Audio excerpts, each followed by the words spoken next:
강원도는 이번 한 주를 그 어느 때보다 치열하게 보냈습니다. 다음 달 강원특별자치도 출범 전 관련 법안이 국회를 통과해야 하는데요. 상임위가 파행을 겪으면서 처리가 늦어졌기 때문입니다. 강원도가 국회 앞에서 천막 농성을 벌인 결과 법안이 기적적으로 국회 문턱을 넘게 됐는데요. 한 주 동안 어떤 일들이 있었는지 취재기자 연결해서 알아보겠습니다. 이상윤 기자 나와주시죠. 네, 제가 나와 있는 이곳 강원도청은 다음 달 11일부터 강원특별자치도청으로 이름이 바뀝니다. 이름이 특별자치도인 만큼 특별한 권한을 갖게 되는데 이게 그냥 되는 게 아닙니다. 정부와 힘겨루기 하면서 얻어낸 특별한 자치 권한을 법안으로 만들어서 국회 동의를 받아야 합니다. 이게 바로 강원특별자치도 전부 개정안입니다. 당초 지난 20일 행안위를 거쳐서 법제사법위원회와 본회의까지 차례대로 통과될 예정이었습니다.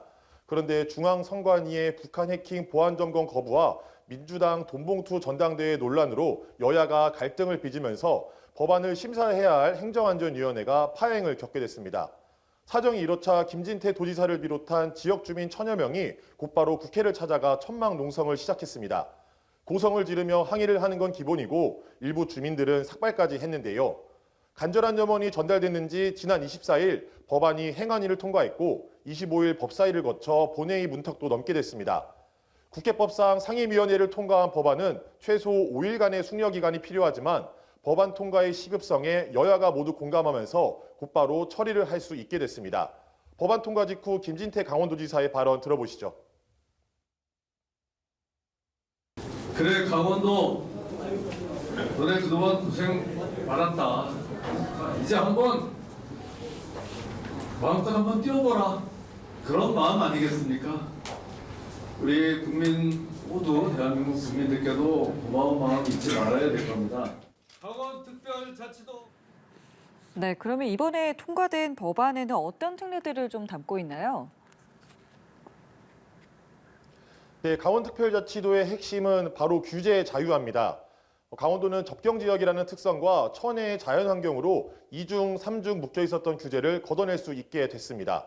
가장 대표적인 건 환경부가 진행했던 환경영향평가 등 환경협의 권한을 강원도가 갖게 됐다는 겁니다.